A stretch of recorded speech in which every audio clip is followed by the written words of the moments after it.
When the United States entered Vietnam, it did so with the confidence of a superpower. It had defeated fascism in World War II, pushed back communism in Korea, and stood as the leader of the free world. But in Vietnam, things would unfold differently. The terrain was unfamiliar, the enemy elusive, and the cause far more complex than it first appeared. Vietnam wasn't just a Cold War battleground, it was a land steeped in resistance. The Vietnamese had fought for independence from Chinese, French, and Japanese rulers for centuries. By the 1950s, after defeating the French at Dien Bien Phu, the communist-led Viet Minh had split the country in two. North Vietnam, backed by the Soviet Union and China, stood under Ho Chi Minh. The South, supported by the United States, formed a fragile non-communist government. Washington feared the domino theory, that if Vietnam fell, the rest of Southeast Asia would follow. So, the U.S. escalated its involvement. First with advisors, then with troops. By 1965, American combat soldiers were on the ground, fighting a war they were not trained for. The Viet Cong and North Vietnamese army didn't fight by conventional means. They blended into the population, attacked supply lines, and vanished into jungles and tunnels. U.S. troops were frustrated. Victories were hard to define. Control of territory meant little when the enemy could strike anywhere, anytime. Back home, the war was televised nightly. Images of burning villages, fallen soldiers, and screaming civilians painted a different picture than official briefings. What was sold as a short campaign began to feel endless. It wasn't just a war on the ground, it was a psychological and political war. And the U.S. was beginning to lose both. America had overwhelming force, jets, helicopters, napalm, and artillery. Yet none of it could shatter the resolve of the North Vietnamese. For every village bombed, for every supply line cut, new fighters emerged, young, determined, and often driven by nationalistic pride more than communist ideology. Ho Chi Minh once said, "You can kill 10 of our men for every one we kill of yours. But even at those odds, you will lose and we will win." It wasn't just rhetoric, it was the North's strategy. They understood that time was on their side. If they could drag the conflict out long enough, the American public would tire of it. Meanwhile, U.S. military leaders measured success with body counts. The logic was that if enough enemy fighters were killed, victory would follow. But in the jungles of Vietnam, numbers were deceptive. Civilians and combatants blurred. For every enemy killed, new recruits appeared, often angrier and more committed than before. The Tet Offensive of 1968 was the breaking point. Though technically a military failure for the Viet Cong, it was a strategic triumph. They launched coordinated attacks across South Vietnam, even striking the U.S. Embassy in Saigon. American forces pushed them back, but the message was clear: the war was nowhere near over. The offensive shocked the American public. They had been told that victory was near, yet here was an enemy capable of striking deep inside controlled territory. Confidence in the government collapsed. Protests surged. The press turned sharply critical. It became evident that the war wasn't just being lost in the jungles, it was being lost in the hearts and minds of Americans.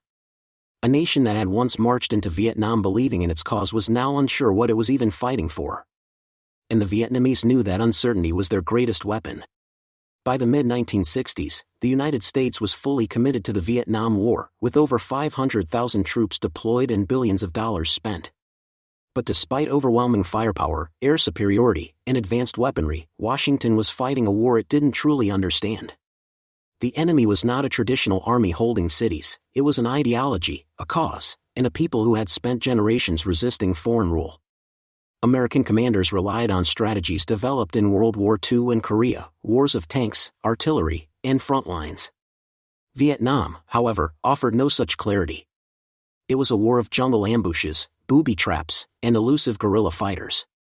The Viet Cong and North Vietnamese army didn't need to win every battle, they simply needed to bleed the Americans slowly, make the cost unbearable, and wait for political will to collapse.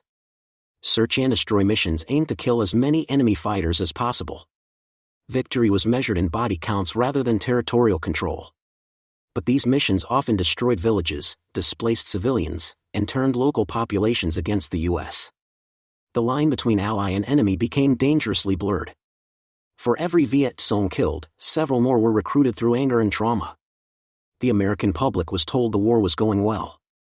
But the Tet Offensive in 1968 shattered that illusion. In a coordinated surprise attack across South Vietnam, the Viet Cong struck at cities, military bases, and even the U.S. Embassy in Saigon. Militarily, the offensive was repelled. Politically, it was devastating. It proved the enemy was far from defeated, and that the war had no clear end. Back home, support crumbled. Protests surged. Trust in the government eroded. And for soldiers on the ground, morale sank. They were fighting and dying in a war with no defined objective, in a country they didn't understand, against an enemy who refused to break. The U.S. was winning battles, but it was losing the war. By the early 1970s, the United States was caught in a slow, grinding war it no longer believed in. President Nixon introduced a policy called Vietnamization, a gradual withdrawal of American troops while handing combat responsibilities to South Vietnamese forces. On paper, it was a strategy of disengagement. In reality, it was a retreat masked as transition. While U.S. ground forces pulled back, the air war escalated. Massive bombing campaigns, like Operation Linebacker and Linebacker 2, were launched to break North Vietnam's supply routes and willpower. Cities like Hanoi and Haiphong were hammered from above. The destruction was immense. But it didn't bring victory. If anything, it hardened the North's resolve. In South Vietnam, morale was brittle. The Army of the Republic of Vietnam, ARVN, lacked the cohesion, discipline, and national unity that its northern counterpart had. Corruption plagued the government in Saigon. Many soldiers were poorly trained, underpaid, or uncertain about what they were even fighting for. Meanwhile, back in America, the anti-war movement had grown from fringe protests into a national reckoning. The My Lai massacre. The release of the Pentagon Papers. Kent State. Each revelation further shattered public trust. Americans now saw the war not as a noble fight for freedom, but a prolonged, misguided intervention steeped in political dishonesty. In January 1973, the Paris Peace Accords were signed. The U.S. agreed to a ceasefire and withdrew its remaining troops. The North Vietnamese, meanwhile, kept their forces inside the South, waiting, watching. America left Vietnam not with a victory parade, but with a quiet departure and unfinished business. Within 2 years, the fragile South Vietnamese government would collapse. Despite the billions spent, despite the lives lost, despite the unmatched military technology, the United States could not secure a political solution in a war that was never just about guns and bombs. It was about identity. Independence. A fight the Vietnamese were willing to endure for decades. And when foreign power and local will clashed, willpower won. On April 30, 1975, helicopters lifted off from the roof of the U.S. Embassy in Saigon. Crowds of desperate South Vietnamese clung to the fences. North Vietnamese tanks rolled into the city, and just like that, Saigon fell, marking the final chapter of a war that had lasted over a decade.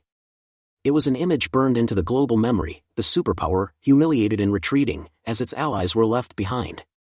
No victory speech. No flag raised. Only silence and chaos.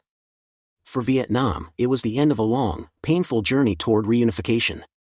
For the United States, it was a reckoning. Over 58,000 American lives lost. Hundreds of thousands wounded, physically and emotionally.